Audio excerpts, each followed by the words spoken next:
This is Slasher at MLG Vegas 2016. I'm here with MonteCristo. At the end of the event, Envyus is our champion. 4-0 phase in the finals, 3-0 Cloud9 in the semifinals. Was my favorite coming into the event. Was not too surprising for me. Was it for you? Well, I mean, I don't think anybody could have predicted a total domination shutout in the finals with FaZe not even getting a single point. I mean, that was a pretty epic beatdown for the ages, right? Now, I didn't know, of course, I didn't expect Envy to look as dominant as they did, especially with literally no practice, people all over the world, some of them in Charlotte, some of them in Finland, waiting for visas. I think that was a surprise, the level of dominance that they displayed, especially with Taimu getting like 3 hours of sleep. But he's really just the picture of consistency, playing under insane adverse conditions and still absolutely dominating. Do you believe that maybe Taimu, because only a few months ago he didn't have a LAN title, he was getting criticized by players of the ex-Rogue team, which are now on Misfits for not having that championship. A little while later, he's won in Korea as the only Western team in esports to do that in a very, very long time. I think that was the first time ever that that's happened. And now he's won MLG Vegas. Has Taimu kind of redeemed himself as one of the best players in the world easily?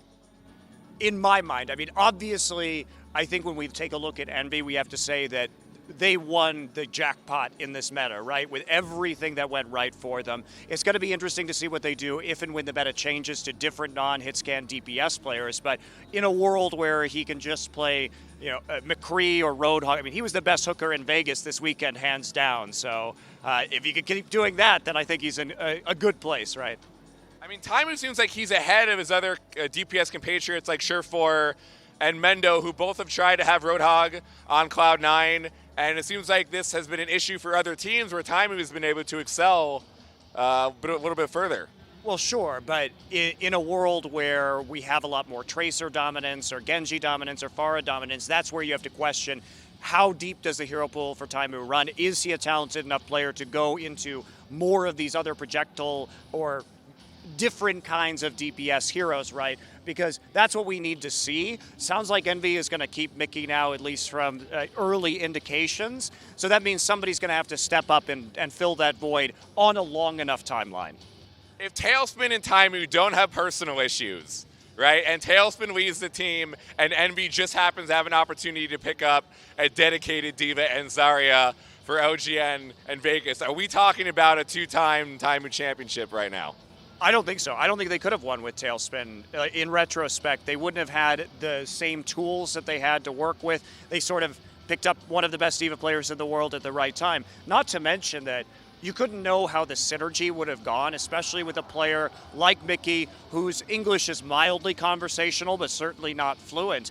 But his attitude really seems to have picked up the team, and just them playing together, everything seems to click, right? So I think this is Envy's rise.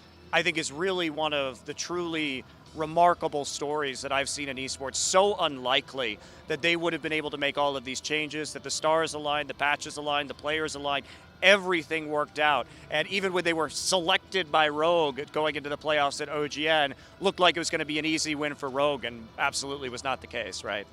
Now, Hastro did announce at the end of the tournament that it seems like they're going to be signing Mickey, but we do know this meta could change at any moment, and with all the kind of concerns over the tank play lately, it's very possible we have either Ana nerfed or D.Va Roadhog nerfed within the upcoming days. As kind of a segue to question, do you believe that Overwatch might be the second game after League to need to have more than 6 players on a roster?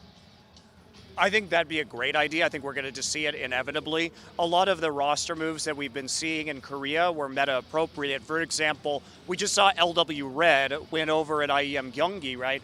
But that was not LW Red. That was like LW Purple. It was a bunch of combinations of their red and blue teams.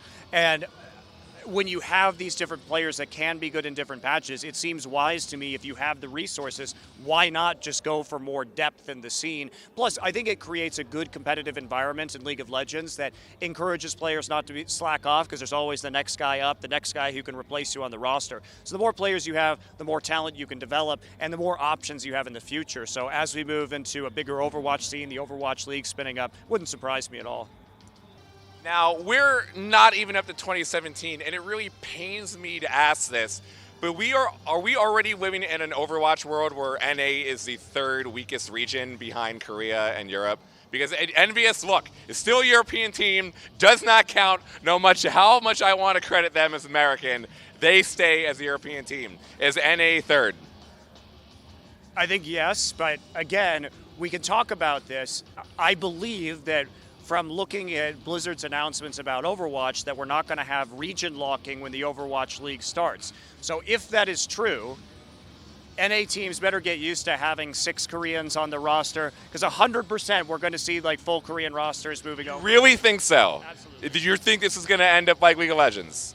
No, it didn't end up like League of Legends because you can't have 5 Koreans on your team in NA. Okay, sure. But in my mind, it's always been that this is not the same situation and that we have a lot more Western heroes and that come from other games that are going to take up a lot more spots than entire Korean teams. I agree. And, you see NA guys like Surefour, who's obviously like a star-level talent. So is it going to be, will there be minority NA players, I think, in an NA league? Probably. But look at other sports, right? Nobody gets super salty that so many NHL spots are taken by Russians or Scandinavian or all these other players that come in here. So many baseball slots are taken up by Japanese or Korean or Caribbean players, right? So just get used to it. Enjoy the fact that you will have a higher level league. And I think that fans have been against it before because in esports we didn't have localization. So there was nothing, the only thing that fans had to really tie themselves to a team were the players, right? Having personal feelings mostly, and when a player moved teams, you often saw the loyalty to that of the fan move with the player. But in a world where the localization that Overwatch League wants to do is going to connect with the fan base, I think you can have a lot of foreign players here and still have the fans be heavily invested. Do you think the teams are actually going to be Korean teams and not Swedish teams? Oh, they might be, of course, yeah, you're going to have all Swedish rosters, all French rosters like Misfits and Rogue. Obviously, these are going to be very good teams with a lot of talented players. Do I think some teams will be all Korean teams? Sure. Why not? Why wouldn't you just import them? Nanohana's a fucking god. I want Nanohana. He is pretty solid, yeah. Yeah, it's the same thing. Tavik is also an amazing player. We've seen great play from Harry Hook and Taimu. These guys are going to be around. And I do agree with you that I don't think Overwatch is going to be Korea dominated. Do I think there are going to be many excellent players and teams coming out from Korea? Absolutely. But I think that if Overwatch League is able to bring in a bunch of professional sports teams, the infrastructure that brings with it, the ability to really, with sports psychology and coaches and training regimens, the facilities that they have to really bring out the best in these players is going to be effective. So I think that that's going to maybe stop all the bleeding and saying okay, this is just going to look, just like a pure Korean universe that exists in Overwatch. I don't think it's going to happen. Now you talk about the local city impact of the upcoming league, and I've seen you on some panels across the country, and you seem pretty favorable that this is a good idea for Blizzard to be implementing. Personally, I'm not exactly sold on this before. Of course, this is not the Championship Gaming Series. And look, I'm not comparing. No, this is not the comparison. I'm saying this is not that comparison. At the same time, we all know that esports has thrived incredibly on being a global sport and in a global nature. Why will cities and a local aspect work now when it hasn't before? Well, it wasn't really localized before, right? When we talk about CGS, it was everybody just in one place. There wasn't really that sense of community or tie to the geographic location. And I think that if big sports owners get involved, there will be chances for those teams to really go back to their home cities, interact with the fans, start to grow those local fan bases very actively in those communities with more resources, right, from the millions of dollars that we are going to assume is going to pour into the Overwatch League.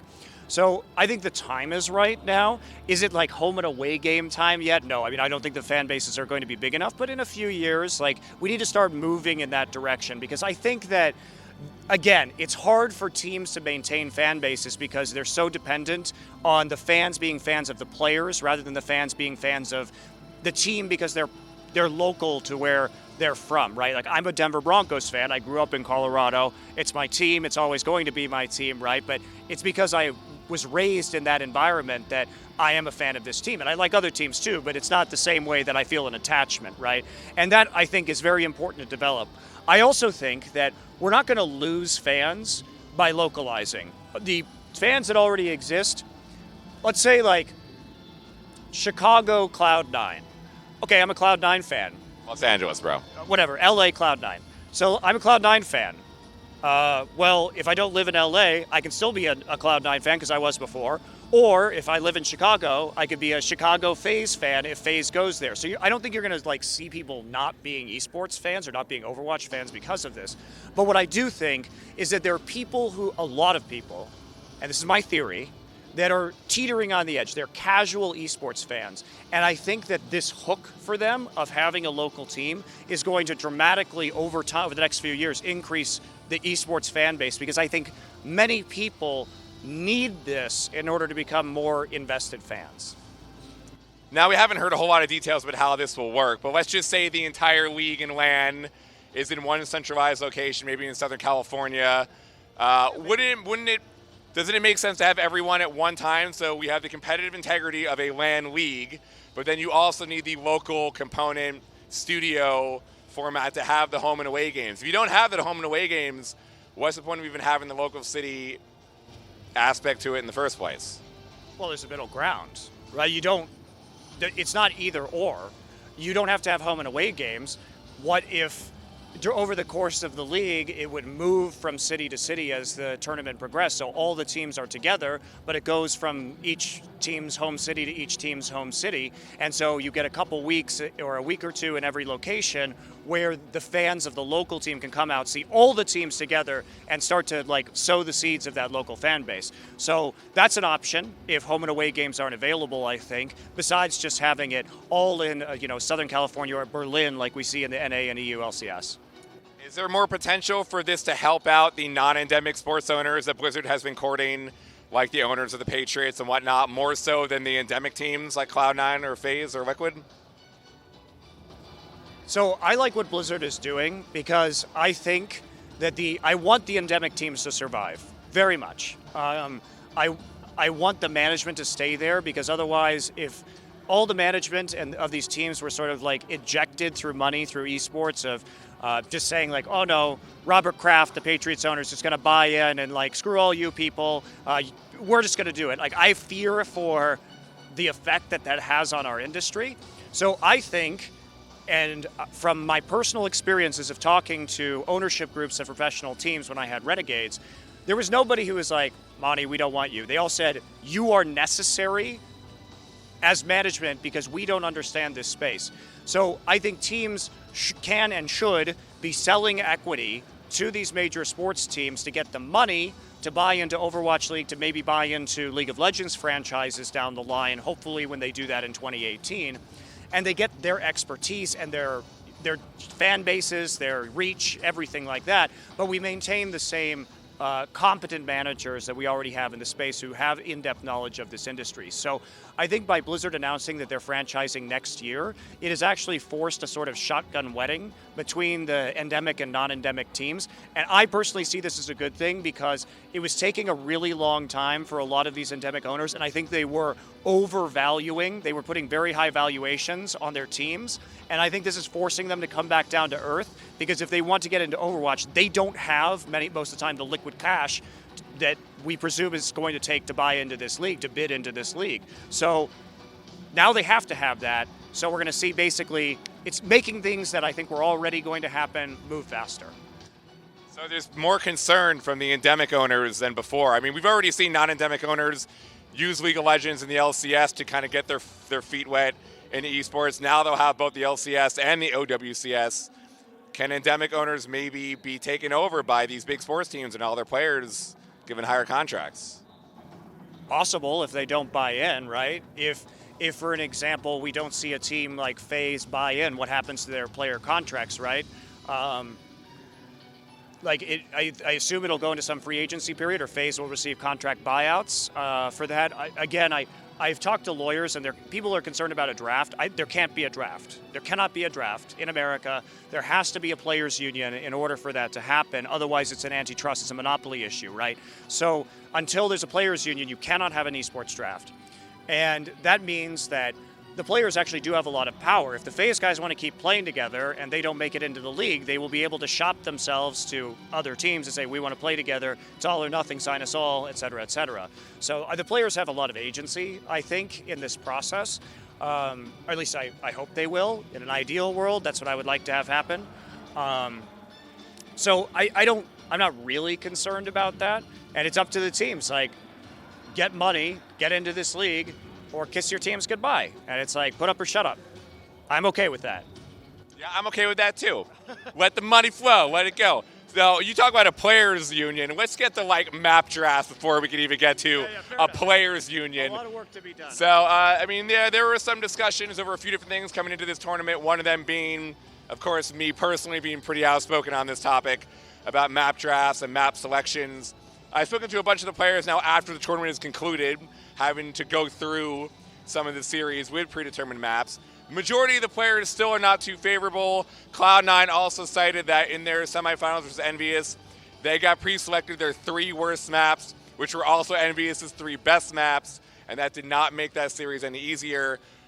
What are your general thoughts about pre-selected maps, map drafts? And actually, a lot of people have cited OGN as the best possible option of drafting so far.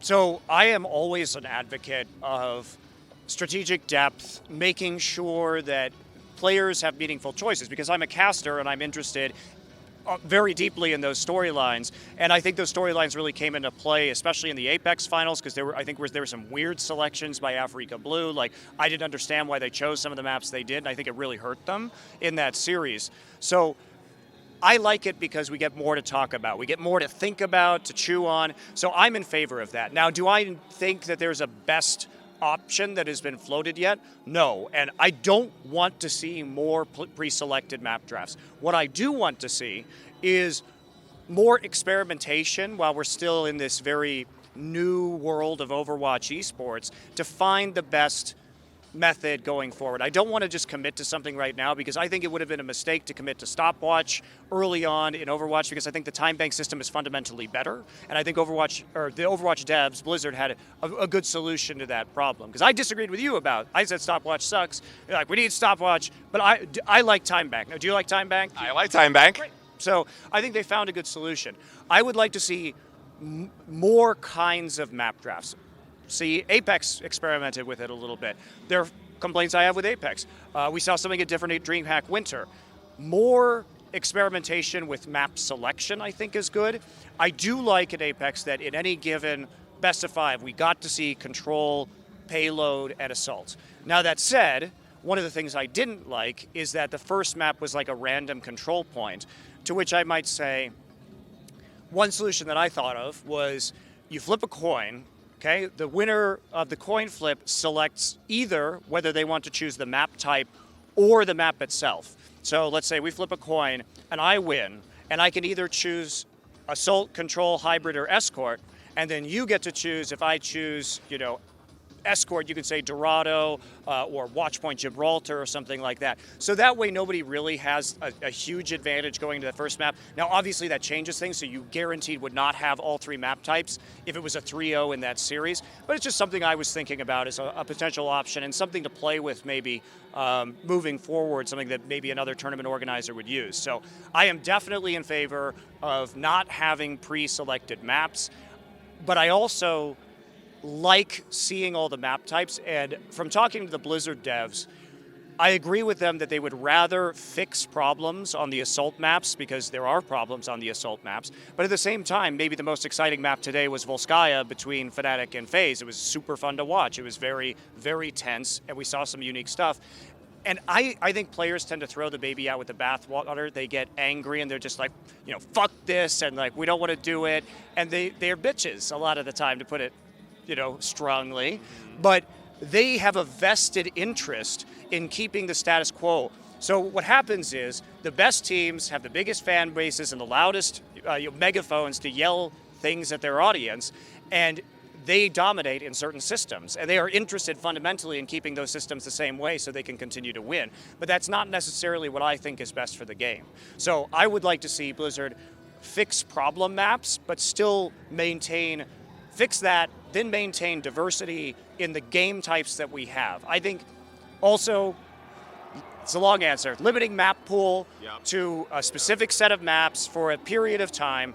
I know a lot of pros have been saying like 6 to 8. I want 10, because in a world where there's 8, you can only have 2 of each map type, and I think that's boring. So maybe you'd have 2 of the different map types of the game modes, right? So I think 10 is a good number. Obviously, pro players are going to be like, we only want 8, but I want 10. I want 10. I think 10 is actually pretty fair. I want 10 too. We agree. Also, let it be known, Monty wanted no hero limit. All of you out there, that was a thing. That was a thing. I was wrong about that. But yeah, you wanted stopwatch, so we're even. We made time back a thing. It was created. I think the other maybe partial issue this weekend is there is no LAN client here at MLG Vegas. Several players got to play LAN client at BlizzCon, at the Overwatch Open, at Gamescom. It's not being used at Apex, not being used at APAC, and it was not being used here. Some players told me they felt no difference, but others, including Mendo and Dummy and Sherfor, all said they felt significant things happened on the tournament realm while playing the tournament that were not inducive to what they wanted because there was no LAN client. What are your thoughts about all of this? I think you need a tournament realm. I think you need a separate tournament realm that you can control the patch on, so it doesn't change like on the last day of group stage like you did in Apex and like suddenly Sombra's available. Obviously you have to have patch changes in a tournament that is as long as Apex. That's just the reality of the situation. I think that for fans, for competitive, it's better to have one patch for the entire tournament, but in a world where we're going to have leagues that last months at a time, it's bad for the fans to be on it 2 patches ago or whatever, right? Because they don't get to learn from the pros. And so many esports fans in particular use esports as a tool to improve their own gameplay. So realistically, like, we're going to have patch changes, but it would be nice if they were at predetermined times and not like halfway through a group stage, between phases of the tournament perhaps, and giving teams more time to adapt and more reasonable time to adapt. And then also just, not having to play on a live server, I think would be good. But it's not like, from talking to Blizzard, it's not like they don't know about this. Again, I think from my perspective, I watched League of Legends exist for 2.5 years before esports really started rolling. And there were times where the spectating system was putting an invisible Teemo as a 6th player in a base, and it was absolute garbage. And I think that Overwatch, for a game that is so new, and we could argue times have changed, perhaps we should expect more advanced tools at this point in time, but for a game that is only 6 months old, this is the infancy, and like Overwatch has years and years and years left in it, in my opinion. So hopefully by the time Blizzard has set a deadline for themselves. They said Overwatch League, with all this pomp and circumstance, Q3 next year. If we don't have features like robust stats, but for example, at BlizzCon for the Overwatch World Cup, we had dynamic stats on a separate screen. So they're already working on these features, and they just link that directly into the API. And talking to Blizzard, they want awesome stats, awesome metrics. Replays obviously necessary. There are things I'd love to see, such as so many things. Health bars in third person. That would be nice. More team colors in the game that are consistent from match to match, so they're not switching from red to blue, right? Scoreboard. Scoreboard. I would like a scoreboard, but that's going to come with stats too, right? Because once the stats are released, we will have scoreboards. Yeah. So these things are linked, right? And Blizzard definitely is keen on stats, and everybody's keen. I'm dying for stats, man. I'm a caster, so I love those. And so many other features in client spectation. I would like to be able to see the game from any, like in Dota, where you can pull up the stats, you can select a player to watch, you can listen to the cast while watching, maybe just Shadowburn play Genji for an entire map. Like, that's super cool if you're a Genji player and you still get to be excited and have the commentary from the casters at the same time. Dota has all these features. These are features I would like to see in Overwatch as well. So I am less saber rattling than you. I would like to wait, and yes, I think these features are necessary, but if they're not there by the time the Overwatch League starts, I think then we start to have problems. If Blizzard is able to implement all or the majority of these features by the time they kick off their like I said, very high-profile new league, that's not good. That's not good. Then I start to get mad. See, look, I am known for sabering rattling a little bit lately on some issues I feel very strongly about. Look, you bring up great points, right? But again, I see this in the perspective of Overwatch being a game that's going to last for many years, and I look at it compared to the early development of Dota and LoL, and I just see it as it's so new that you need more time, right? So here's what I want to get into.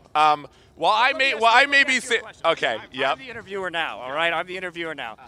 Would you rather have had Blizzard wait another year to release Overwatch with all of these features, or would you rather have them released it in May of this year when they did, and wait 6 or 8 months or a year maybe to have these features in the game?